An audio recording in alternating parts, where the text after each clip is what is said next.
Hello दोस्तों, स्वागत है आपका आपके अपने YouTube channel farming Mansuri channel में। दोस्तों, आज की इस वीडियो में हम बात करने वाले हैं एंडोफिल कंपनी की ओर से आने वाले प्रोडक्ट मर्जर फंगिसाइड के बारे में।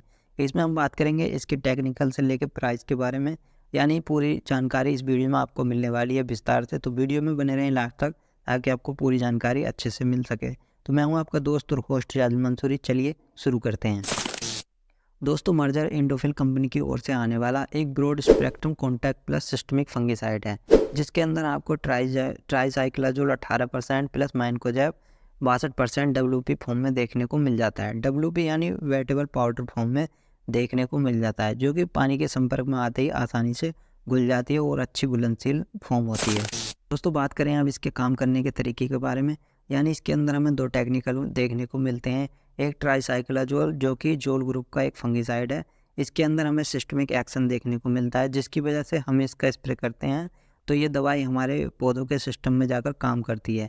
यानी जब इस पर फंगस अटैक करता है या फिर फंगस लगा हुआ होता है तो ये लंबे समय तक फंगस को नियंत्रित करती है और फंगस को ख़त्म करती रहती है। और इसके अंदर हमें मैनकोजेब देखने को मिलता है, जिसकी वजह से इसके अंदर कॉन्टैक्ट एक्शन भी देखने को मिल जाता है, क्योंकि मैनकोजेब कॉन्टैक्ट फंगिसाइड है, जिसके इस्तेमाल करने के बाद यह तुरंत ही काम करना शुरू कर देता है।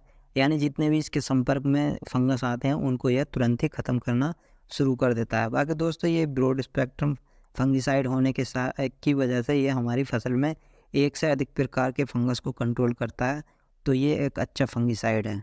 बाकी दोस्तों, इसके अंदर मैनकोजेब होने की वजह से इसके इस्तेमाल करने के बाद हमारी फसल को जिंक और मैग्नीशियम मिलते रहते हैं, क्योंकि मैनकोजेब के अंदर जिंक और मैग्नीशियम होता है। तो इसकी वजह से हमारी फसल भी हरी भरी दिखाई देती है और क्लोरोफिल की मात्रा भी अच्छी रहती है।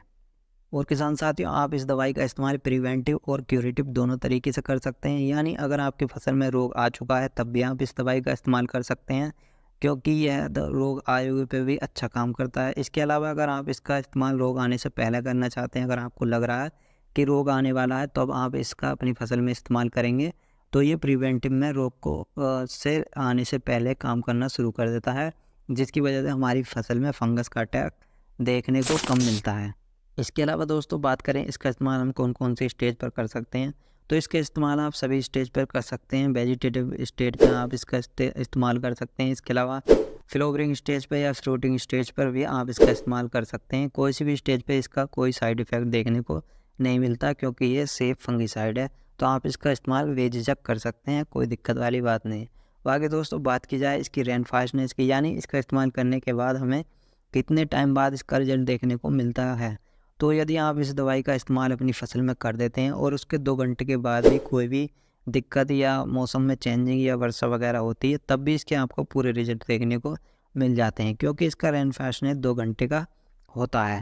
बाकी दोस्तों, बात की जाए इसका इस्तेमाल हमें कौन कौन से फंगस को रोकने के लिए क्या करना चाहिए, तो यह हमारी फसल में मुख्य इन फंगसों को कंट्रोल करता है, जैसे leaf blast, panicle blast, cercospora, leaf spot, brown spot, alternaria leaf spot, fruit rot, grain discolouration. ऐसे फंगस को यह हमारी फसलों में कंट्रोल करता है।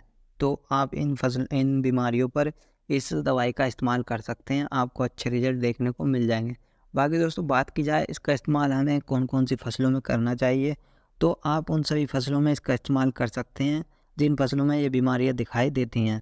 जैसे आप मटर, टमाटर, आलू, मक्का, धान, चना, गोभी, फूल गोभी, पत्ता गोभी, तो आप ऐसी फसलों में इसका इस्तेमाल कर सकते हैं। सभी फसलों में इसके अच्छे रिजल्ट देखने को मिल जाएंगे। बाकी दोस्तों, जिसमें भी आपकी फसल में ये बीमारी दिखाई दें तो आप किसी भी फसल में इसका इस्तेमाल कर सकते हैं। सभी फसलों में इसका इस्तेमाल किया जा सकता है, तो सभी फसलों में इसके रिजल्ट आपको मिलेंगे।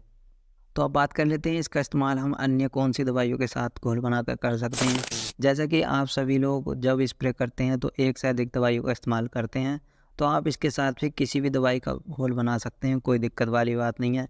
जैसे आप किसी अन्य फंगिसाइड के साथ इसको मिला सकते हैं, या फिर PGR या टॉनिक के साथ आप इस दवाई को घोल बनाकर मिला सकते हैं, या फिर इंसेक्टिसाइड या फिर वाटर सोल्यूबल फर्टिलाइज़र के साथ भी आप इस दवाई का घोल बनाकर अपनी फसलों में छिड़काव कर सकते हैं। किसी भी दवाई के साथ इसका कोई साइड इफ़ेक्ट देखने को नहीं मिलता। बाकी दोस्तों, एक बार आप थोड़ा थोड़ा पानी लेके अलग अलग घोल बनाकर देख लें, क्योंकि आप अगर पहले दवाई को घोल कर देख लेंगे तो आपको पता लग जाए कि इस दवाई के साथ इसका रिएक्शन नहीं हो रहा है। तो ये सावधानी आप बरतें ज़रूर, कोई भी दवाई का इस्तेमाल करें तो आप वैसे इस दवाई को किसी के साथ भी मिला सकते हैं।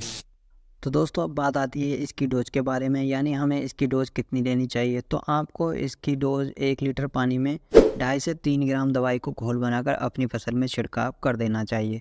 या फिर अगर आपकी 1 एकड़ की फसल है तो आपको 150 लीटर पानी में 400 ग्राम दवाई को घोल बनाकर अपनी 1 एकड़ की फसल में छिड़काव कर देना। ये इसकी पर्याप्त डोज हो सकती है, बाकी आप इसको डोज को घटा या बढ़ा भी सकते हैं। तो दोस्तों अब बात कर लेते हैं इसके प्राइस के बारे में, यानी हमें इसका प्राइस मार्केट में क्या देखने को मिल जाता है।